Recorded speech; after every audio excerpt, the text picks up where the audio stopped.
loneliness, silence, anxiety. Too many men are carrying it alone. I'm Jack Starr, powerlifter, personal trainer, aerialist, and ex-private investigator, and this is The Other Side of Tough. We're rewriting manhood one conversation at a time. And today's guest, she has 2 decades worth of experience in the fitness industry, a true powerhouse of fitness. She has been featured in Nike Magazine, Well Good Magazine, just to name a few. She's been a keynote speaker at many health and nutrition conventions, including the LA Fit Expo. She has competed in bodybuilding, CrossFit, Olympic lifting, and jiu-jitsu. She has designed workout programs for the NFL, FIFA teams, and various celebrities. She is currently a strength and conditioning coach, a CrossFit coach, and an instructor in online content. And she has coached youth softball for young ladies in the past. And she's my former boss and current friend, Denise Cervantes. Welcome to the podcast. How are you feeling today? Hi, everybody. Thank you, Jack, for having me. Feeling good, excited to be here. Thank you for the invite. I'm excited to see where this conversation is about to flow. Definitely. And, with you having so much experience in the fitness industry, I just had to have you on. And, we've, in the past, you and I have had so many great conversations online. And I remember when I first applied, and you were my hiring manager doing fitness content.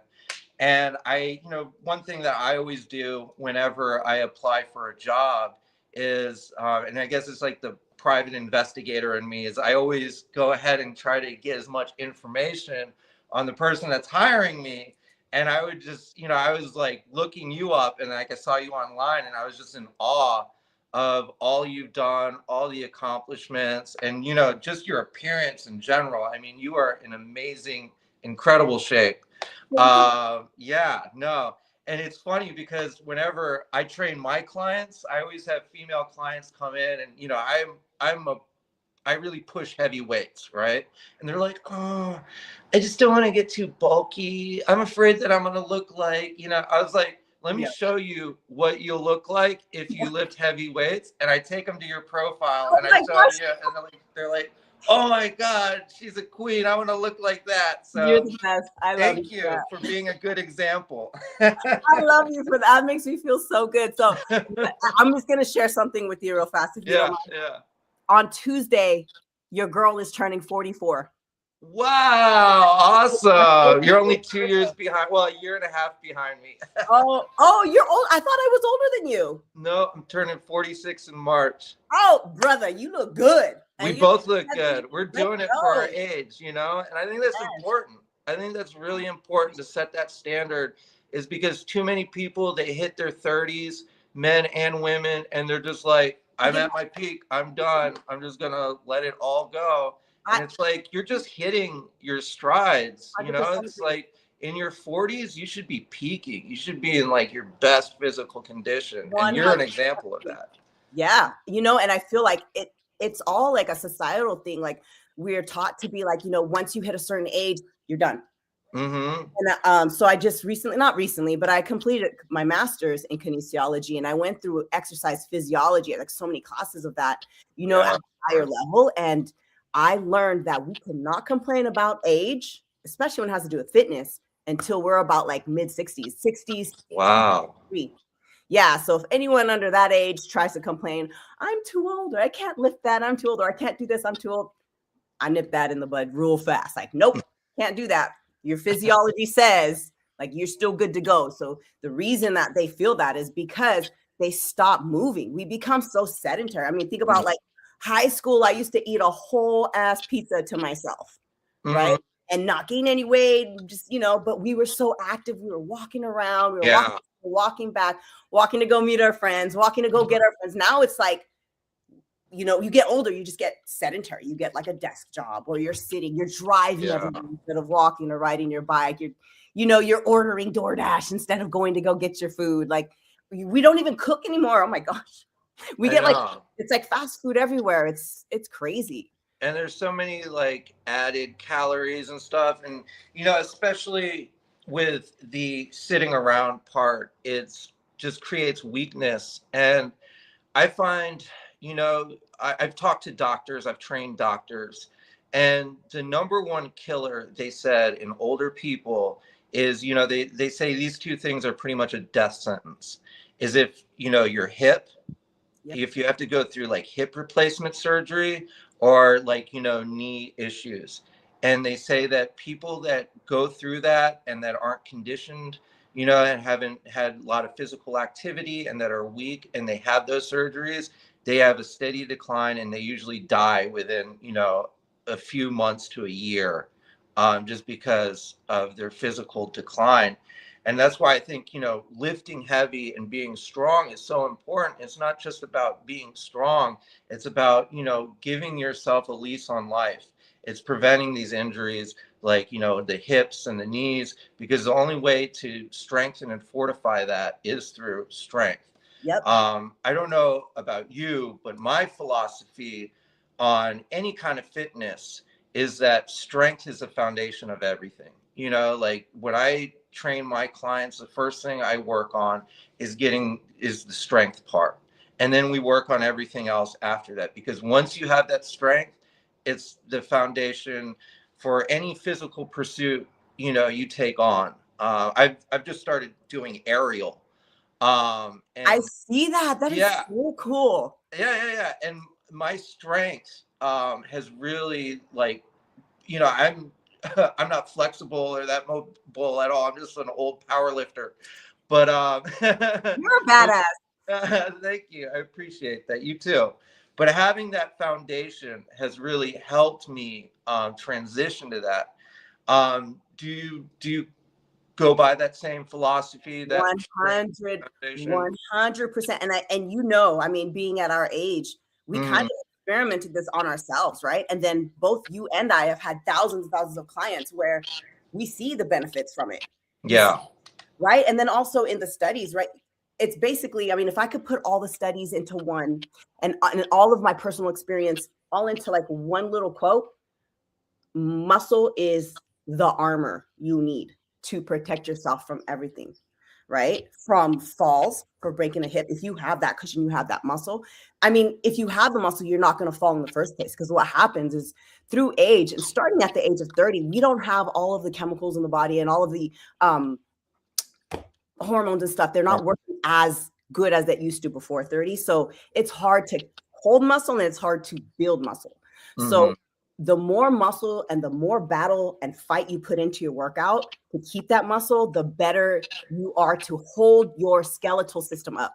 So as age declines, muscle will decline a little bit and you can't even hold up your own skeletal system, which causes falls. And then the whole brain muscle connection doesn't work. So just trying to step over something, you fumble, you trip, you fall, you break your hip, and then you don't have the muscle to protect yourself too. So yeah, muscle, so important. And then everyone's like, Dee, I think you look so young because you lift. So we'll just say it's the fountain of youth also. It is. It Yeah. is. And like one thing about muscle too is that like as we get older, our metabolism slows down, but muscle goes ahead and picks up our metabolism, because muscle takes, consumes a lot and burns a lot more calories just resting. And that's something that I try to push on my clients a lot. It's like, yeah, Ozempic is going to make you lose a lot of weight, right? But it's starving you. And Yes. the real way to, burn calories is, by building muscle. That's the healthy way to do it. What do you think about the Ozempic craze? And, I mean, like I personally, I'll give you like my personal opinion about it. Listen, I think if it's supplemented right, it can be effective. You know what I'm saying? Like if you are doing the work and if you were lifting and you have serious like obesity problems, it's a good extra boost to have. And a lot of my clients, they do take Ozempic, but they do work out also. But the disturbing trend that I've been seeing, and it's in the Hollywood especially, you see like these actors that just look like skeletons, right? And it's become a trend. it feels like the 90s all over again when like heroin chic was in. But I find it like as a I find that it's been used as an easy way out, instead of doing the hard work. And I find that troubling, especially in the fitness industry. But I wanted to get your opinion on it. Yeah, no, thanks. That's what's dangerous about the fitness industry is there's not a lot of good, solid education. And Yeah, so, we base fitness, we associate fitness with aesthetics and looks. And yeah, people are chasing a look, mm, right? And that's where it can get dangerous. And then you'll see the use of like GLP-1s and steroids, even like, there's anorexia, there's also bigorexia where people want to mm, be bigger, bigger, bigger. I'm like, damn, you can only get so big. Like there's guys in the gym that as young as 19, mm. just huge lifting weights, but they're already on like the higher end steroids, or like I guess it's called a TRT. I'm not real well versed in like all Well, that. so TRT is more of like what doctors prescribe is testosterone replacement treatment. But Okay. the stuff that you see a lot of these like younger influencers Trend? Is it take trend? is like trend and Yeah, mass. I And think that's the I one. find the dangerous thing about that, about young men doing that, and this is my recommendation as a personal trainer to any of my clients that come in asking about steroids, because I am very open-minded about steroids. I don't have a negative opinion or a positive opinion about it. Um, it's how you use it. Right. But I do not recommend steroids to anyone below the age of 35, because our men's testosterone naturally peaks at 35 and then it starts to take a decline after 35. But if you take something like steroids, it's going to shut off your testosterone before then. And it's going to shut down your hormones and cause all kind of like hormonal problems. Yes. And At such a young age, you still have so much to yeah, go. and like especially young men who they already are going through a lot. Things like trend can cause a lot of psychological effects. I wouldn't mess with it just because I have like anger management issues. I Right. would be like, This is why then we lift like so a lot of heavy. stuff. I feel like you and I are similar in that same where I'm so angry all the time and I don't want it to go outward. I have to take that and apply it to my lifts. Mhm. Have to. Otherwise my poor family, my poor husband will suffer and he'll have to lock me up somewhere because I need the weights for that. But I think for me, and I was going that way with the whole appearance, is because these young people are getting into these things instead of trying. Have you tried dieting? Have you tried macros? Have you tried a good solid weight training program? Yeah. It's like start with the basics and the foundations. Let's go old school first. Let's lift. Let's take our anger to the gym. Like let's Yeah. hang up like I remember hanging up like, or not hanging up posters, but like young men used to hang up maybe pictures of like Sylvester Stallone or Uh, Arnold Schwarzenegger, and that was their aspiration. Like, I'm going to get there and I'm going to lift weights, and they'd have a little weight yeah. set in their room, and then they just started lifting, Yeah. and they're consistent about it. And then they learn about macros, and then get on your macro plan and start doing that instead of going straight to the trend, or instead of going straight to the what's it called, the GLP-1 thingy. Yeah. Yeah, Yeah. you know what I mean? Like, if it is for a medical condition, like as far as the GLP-1s you were talking about, yeah. Mhm. If you need to kickstart and you've tried everything, you've done everything, Mhm. yes. But it is important to keep that muscle, because if you're not eating, because those GLP-1s, I think I'm not too sure, but I think they just shut off your hunger. If Yeah. you're not eating, your muscles are just wasting away. Yeah. And you need that muscle. You have to battle to hold on to that baby, because did you know that 1 pound, do you know how much 1 pound of muscle can burn per hour? Like how many calories it burns? How many? Up to 14 calories per hour. That's awesome. Isn't that awesome? I'm like, Yeah. shoot, Just give resting. me all the muscle. Yeah. Yeah. Yeah. And that brings to the issue of why that's happening. Why people you're saying in the past they would, put up a picture of Arnold Schwarzenegger or whatever, and they would just go in their gym and they would read, they would do research. Yep. I think the difference between then and now is social media. Yeah, It's I hate like, it. yeah, like I can't do the social media stuff. It's so bad right I now. know it affects me. Like, you know what I'm saying? Like the other day, I squatted 405. And like I put over the reel, a Joe Rogan thing that said, only 3 people and 25,000 people can do that.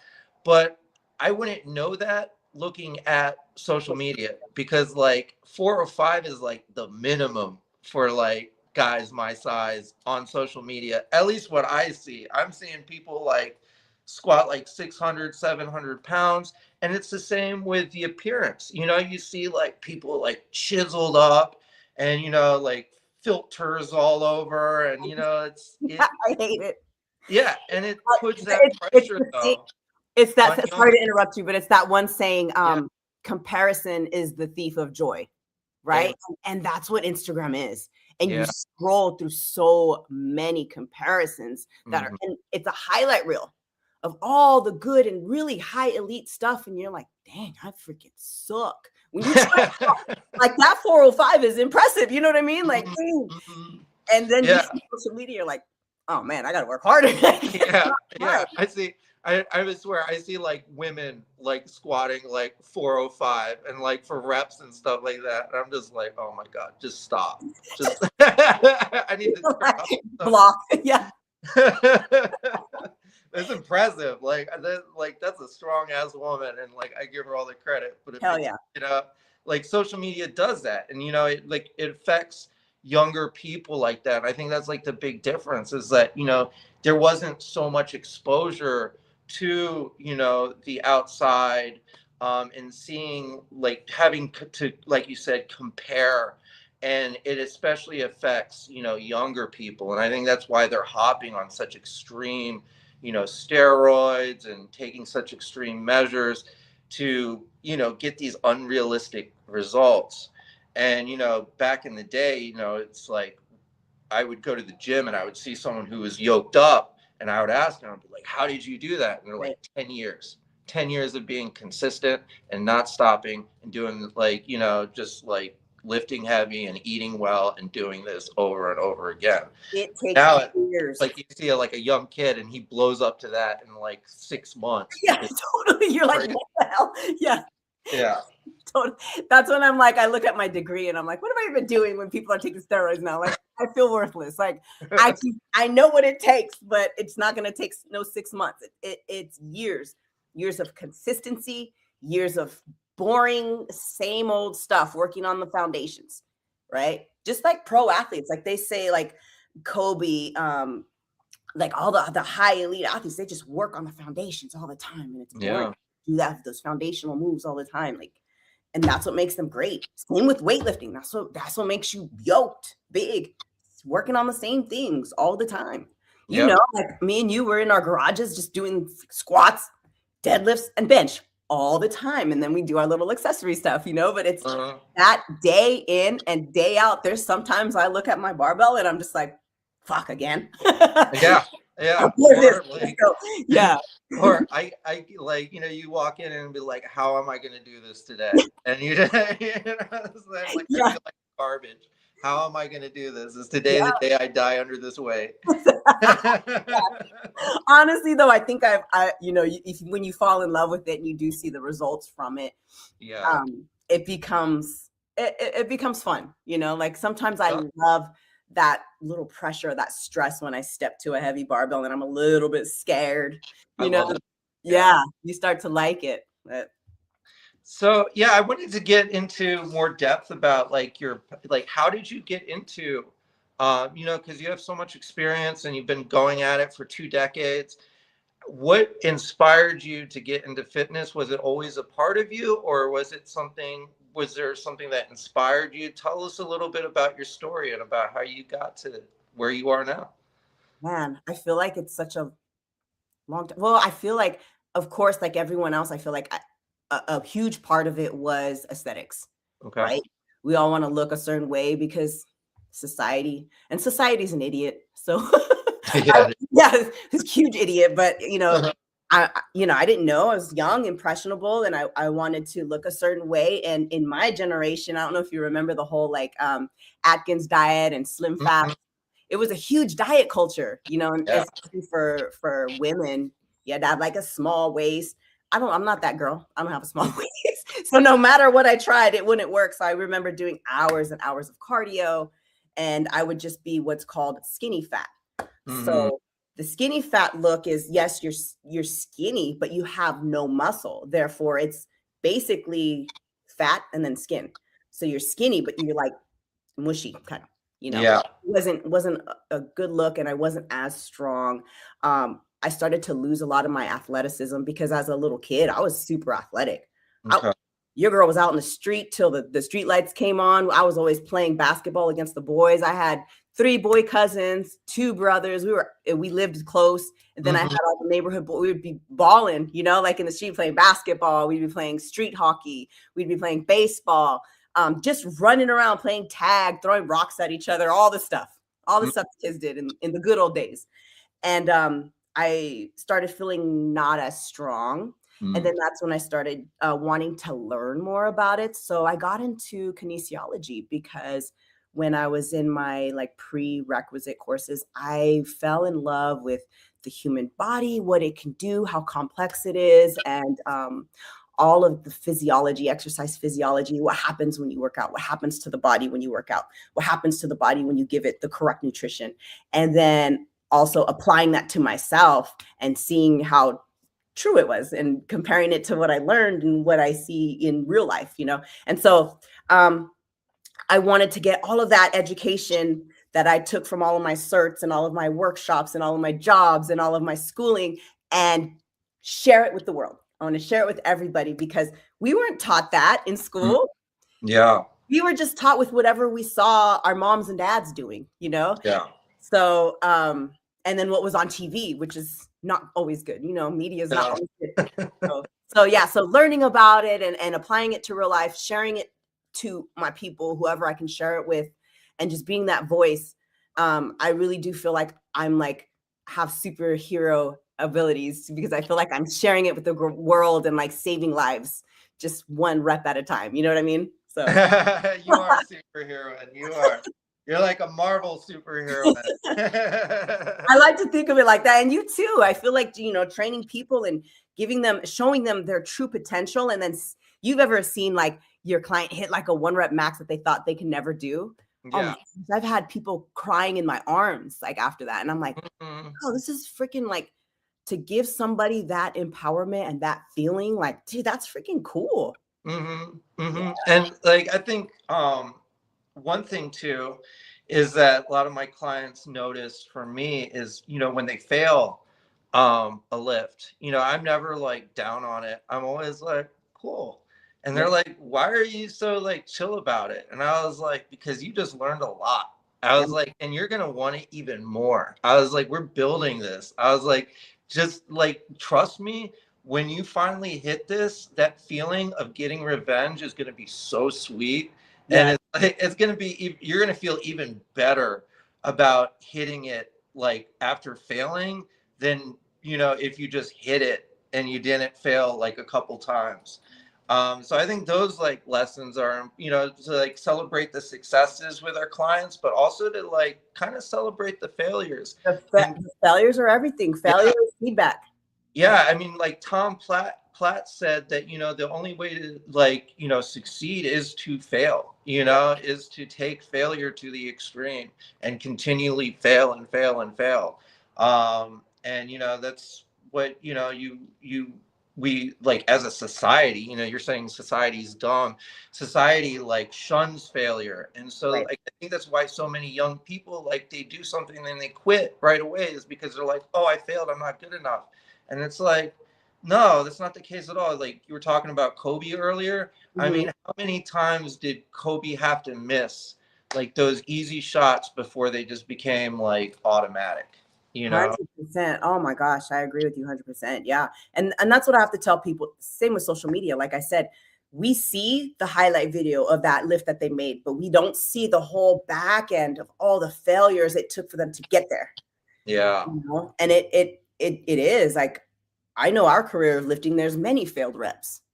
A lot. I've been through like a lot of like I've been through so many competitions I've done that I've looked like a scrub.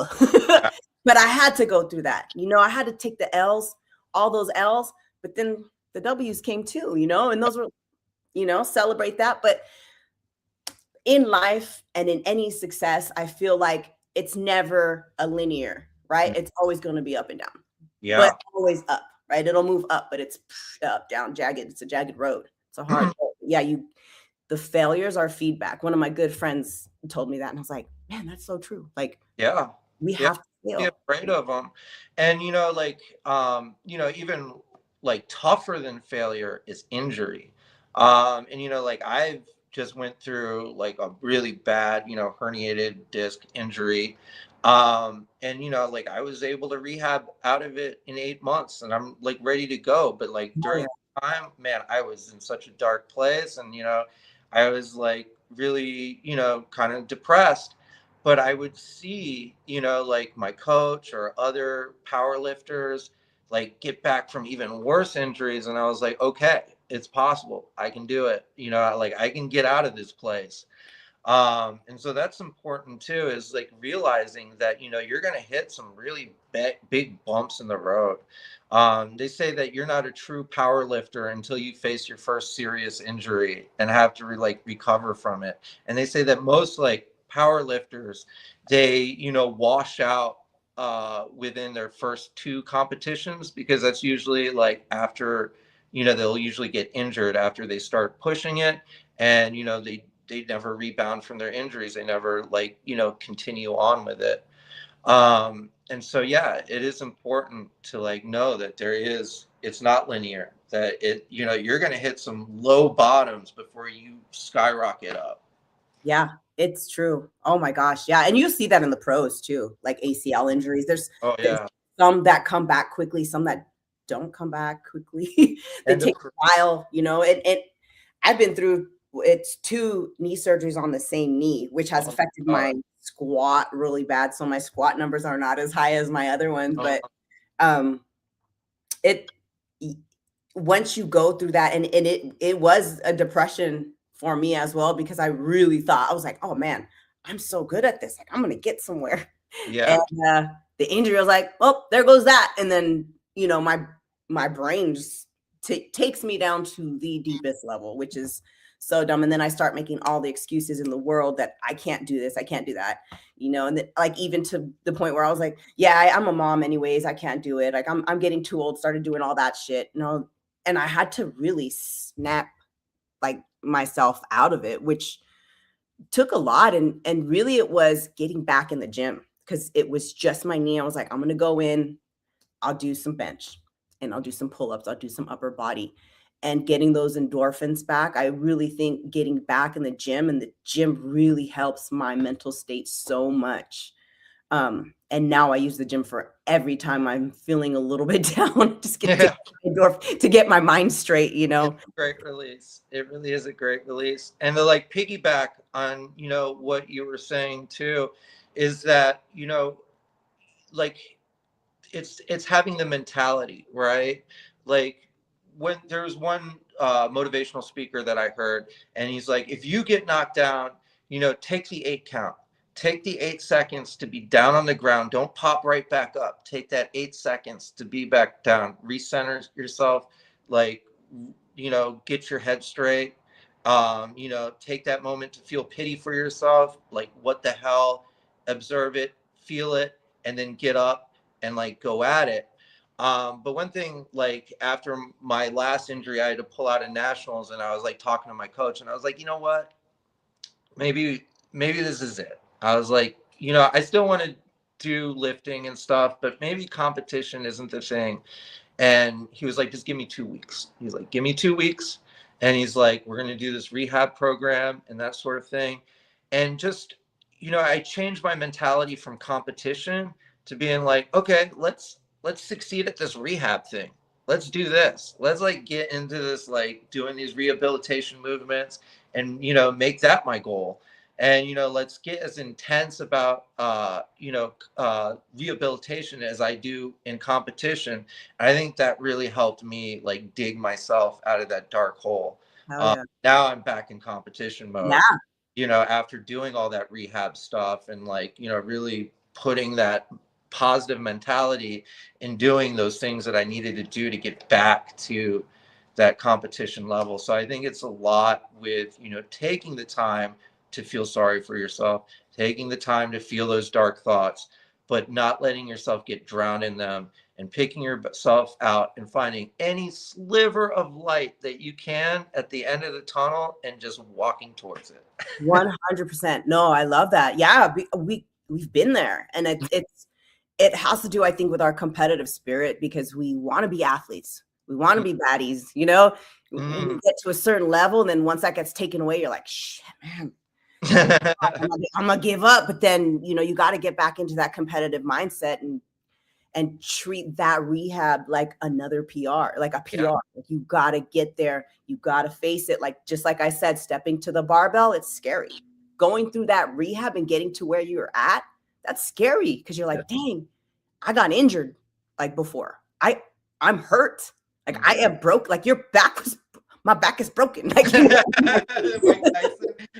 Mike Tyson. Yeah, I broke my back. But you got to move. Yeah. I feel like it is so therapeutic. So important. It is. And then for me, movement is almost like getting a deep tissue massage, when you just need to release. Like, I think I hold stress in my muscles. Yeah. Like I need to move, get that out and feel fluid again. All that. Mm-hmm. Yeah. So since this is, the man's podcast, The Other Side of Tough, and I'm here to talk about, like my goal of this podcast is to get all voices talking about what I perceive as a crisis in masculinity in these modern times.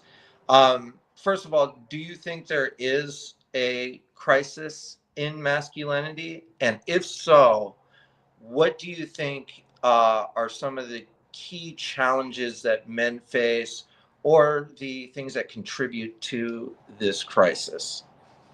Okay, so here's my take. Actually, I've been Googling, because I've been studying, especially for today. Nice.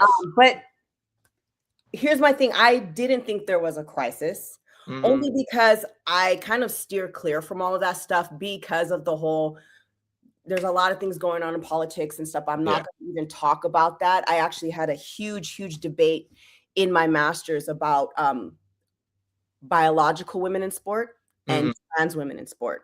Okay. And let me tell you, I was sweating bullets with the questions they were asking me, and on all of the debates that was going on within that one session. It was not fun for me.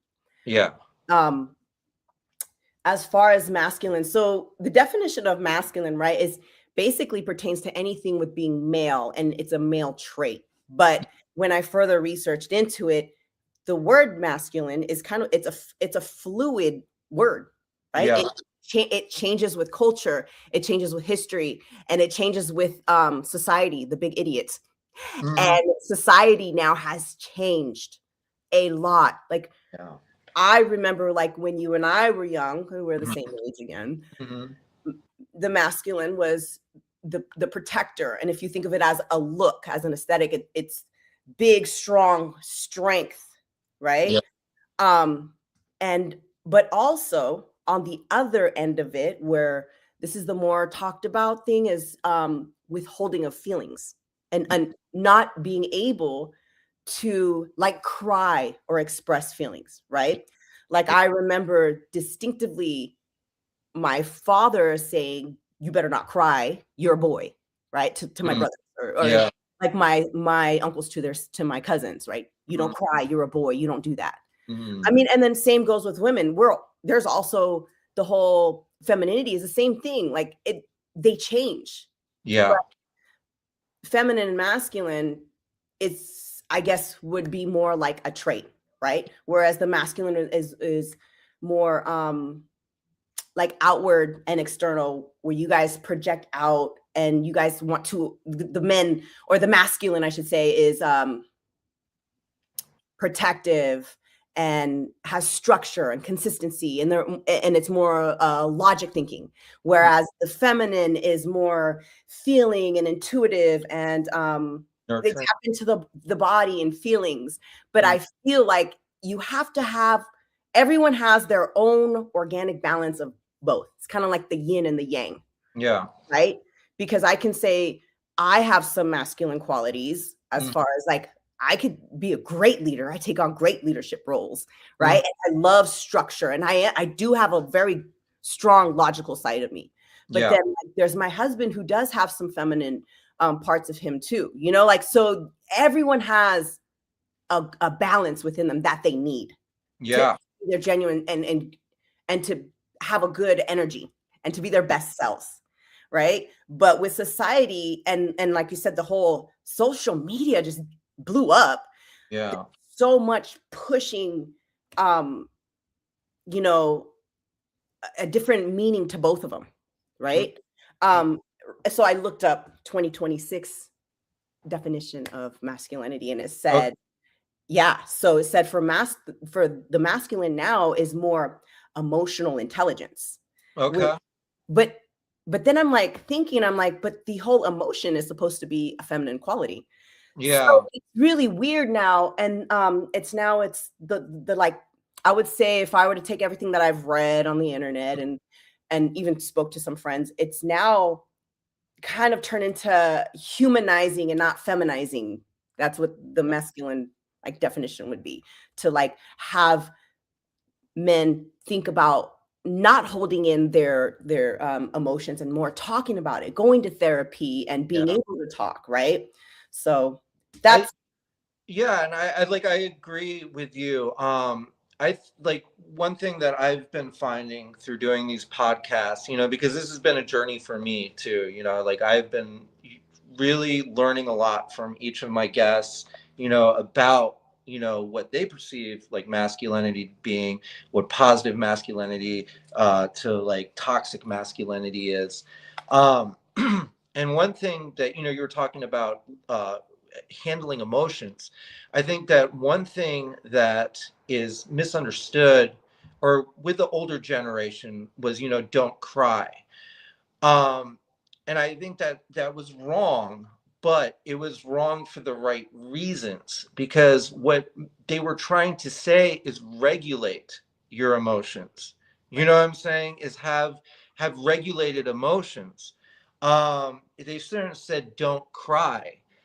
They should have said, like, feel it, have those emotions, but being able to regulate it and express it in a way that's productive and not self-destructive. But a lot of these, I don't know if, a lot of people say it's because a lot of men are raised by single mothers these days. And there's, a lot of debate about that. But there has been a lack of this emotional regulation in younger men these days.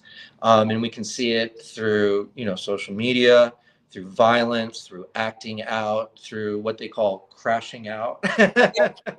totally um, and I think there's a lack of that. And one thing that I wanted to do with this podcast is because you see so many of these like masculine podcasts or men's podcasts, and they're like, yeah, women are garbage, walk away from them, and like, just do whatever the hell you want, and like I never hear that. I think I'm surrounded with some awesome men, because I don't ever hear good. yeah. Because there's a lot of it out there. There's a Oh lot. my gosh.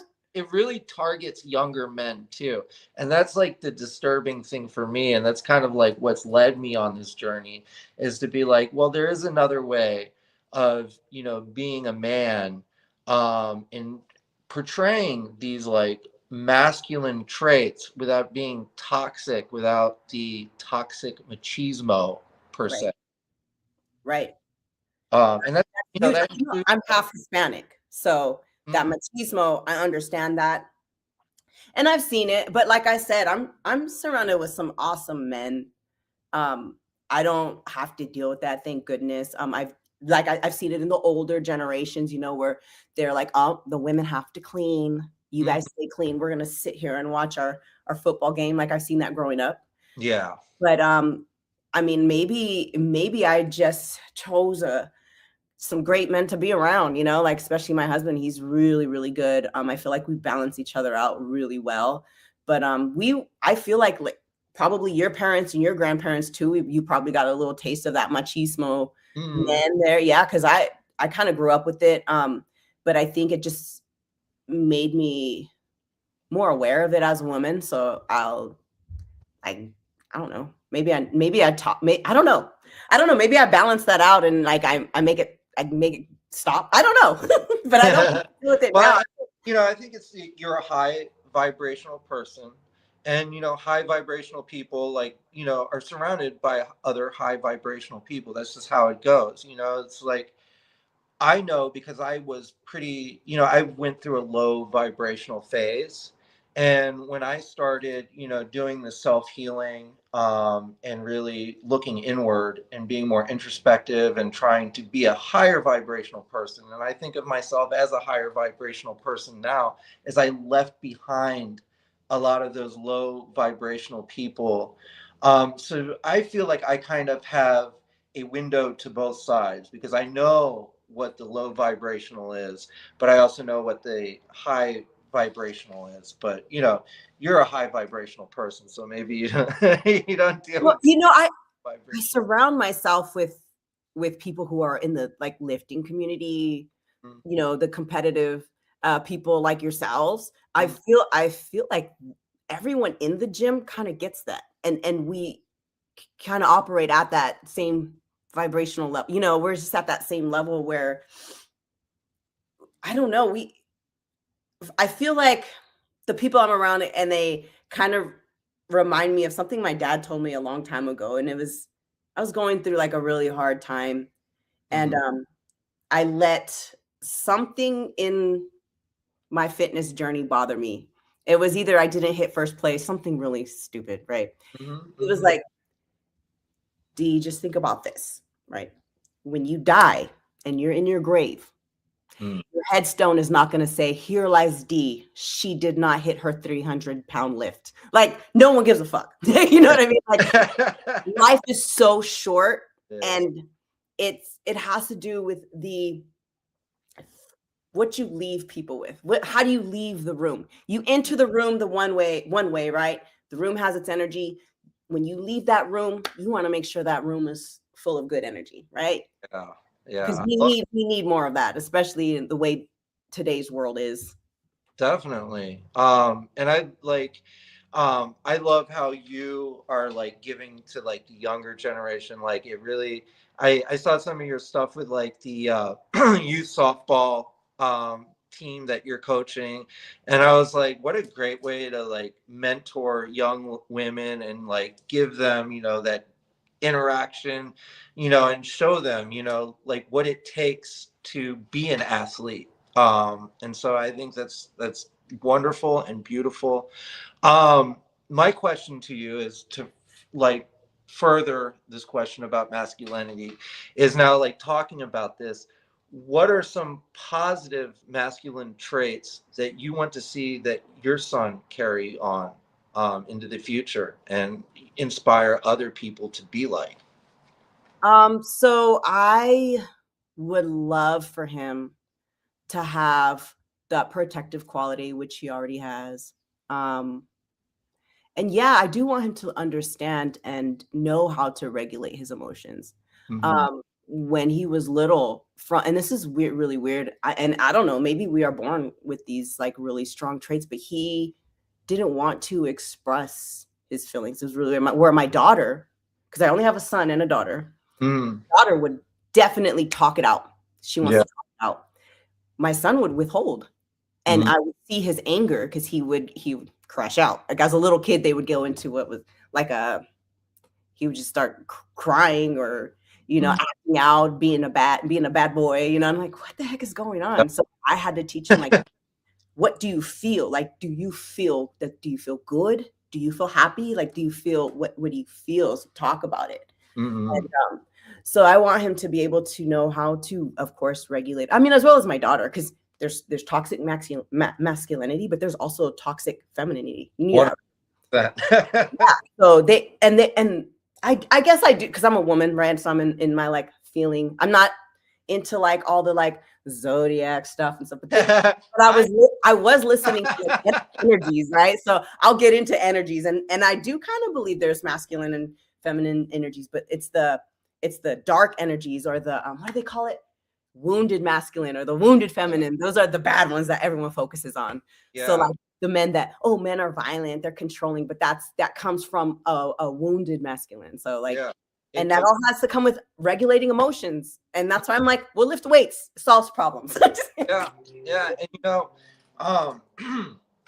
it's funny because like you hired me onto that company that I worked for, did online content for, and I actually got fired from that company. I left.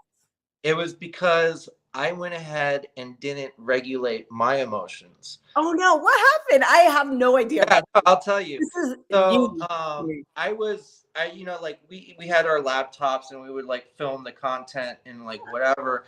And I had VPN issues like over and over again where I couldn't connect, I couldn't do the classes. And so I just, you know, like there's two things that really trigger me in my anger is traffic and technology. And so I had a full-on meltdown and I called tech support and I was cursing and I was just like so and so then sorry, I don't mean to laugh. I'm so sorry. No, it's like this was a good lesson for me. It was the first time I ever been fired. And they, you know, I got a call from I think his name was Derek. I forget. He was one of the other people that hired me. And he was like, yeah, he's like, I really tried to like, you know, defend you or whatever, but I listened to the recording and it was pretty bad. And I was like, yeah, I know. You know, like my mom, she's been really bad because she has Alzheimer's and she's like in a vegetative state. And I had to like see, like, I had the video call with her and she was just getting bad. And so I had a lot of things build up and I was like, you know, I apologized, but they're like, yeah, we got to let you go. And then I was like, you know what? I've got to do something about my emotional regulation. I've got to do something about this where I just don't have this pressure valve that steams up. And then like one little thing like tips me over the edge and costs me a job, you know? So, you know, that's something that I had to learn at a very old age is how to like regulate your emotions. And really it went to going to therapy and looking at those, you were talking about wounds, like looking at those past wounds that I've had, and instead of like cringing or feeling shame and running away from them, is like being brave and heading head first into them and reliving them almost and Right. seeing where they stem from. And ever since I've been doing that type of work, like going inward and finding these like traumas, these things that are the root of, you know, these issues like anger and that sort of thing, finding the root of the anger has really helped me regulate my emotions. And like I don't think we teach that to younger Nope. yeah, and I think it's something that should be taught to younger men is that, you know, is to be okay. You know, there's a difference between being you know, vulnerable in a way that's healthy and then putting yourself in a way that's vulnerable in letting yourself getting hurt. But overall, you know, there's toxic men that you see that like commit violence and stuff like that. It's comes to the old saying that hurt people and healed people heal people. Right. And like I've been through both, you know, like I've been that hurt person who's been, you know, emotionally abusive or whatever, to now, you know, a healed person. And you know, hopefully, you know, I'm able to like help heal some other people because like the world needs a lot of healing. Yeah, and you are, and just starting this whole platform is awesome. So congrats to you. Thank there is going to be that one person that listens that is going to take something away that is positive from here, right? And they're going to apply it to their life, and then it's just going to touch another person and another, and then it spreads, and that's the goal, and that's why I wanted to support you, because I feel like this is going to spread that light and that positivity which we need, So you got into your wounded masculine, and I've gotten into my wounded feminine. So men, when they're in their like wounded or what happened, you guys are a lot of outward. You want to go outward, you project outward, whereas women were inward. So a wounded feminine will look like something like they'll do victim mentality, depressed, judgy, things like that. I was self-destructive. Yeah. Yep. It's very, very inward for women, very outward for men. I think it's kind of what they say, but same thing. And I started just really closing off, especially to my family. That's when I noticed, I was like, man, I can't do this. I can't do this to my husband. Like, I was being really like rude and that whole victim mentality. I was like, what the heck? This isn't me, man. This is not fair to my family. And I don't even remember how I snapped myself out of it, but I think a lot of it had to do with the gym and getting, like, women have a whole bunch of hormones. I think getting that dopamine and those good feel good chemicals up really, really helped me snap out of it. And I feel like it's the same way with men, but you guys are so, I don't know. I'm not a man, so I don't know. No, I agree with you. And also like the gym, it's not only like the dopamines and stuff, it's the discipline you get from the gym. And it's the knowledge. Like, the gym teaches you a lot, because, like, if you can't lift a heavy weight in the gym, that if you keep attacking it, you're going to pick up knowledge each time, and you're eventually going to be able to lift that weight.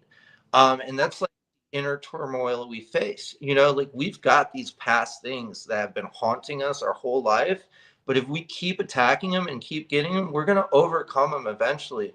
And that doesn't mean that it's going to go away, because it never goes away, right? It's always a part of us. We just learn how to carry that shit. We learn how to lift it. Just like we learn to carry it, but we learn that we're not that person anymore. Yes. You know what I'm saying? Like, I mean, I feel like every decade I'm a different, well, not even probably even I change more, but I feel like I morph into somebody completely different. Definitely. All the time in your life.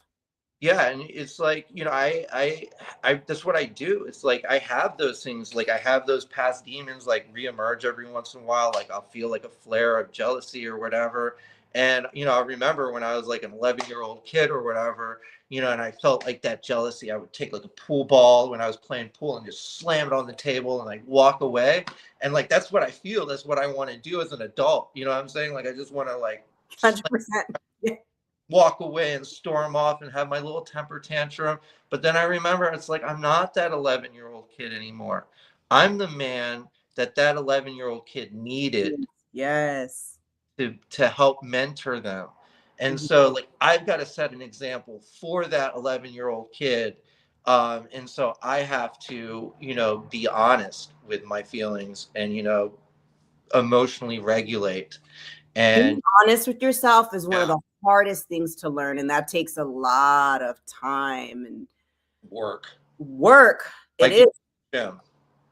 It is work to sit with something you did that was wrong, and to be like, you were wrong.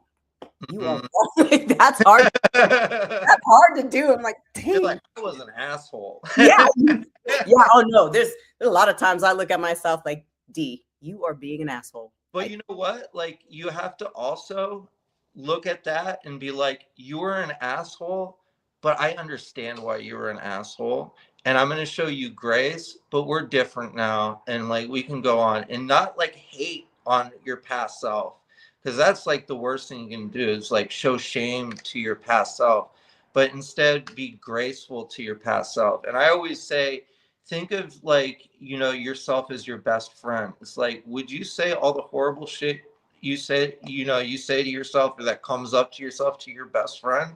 It's right. Like, oh, you would show love and compassion.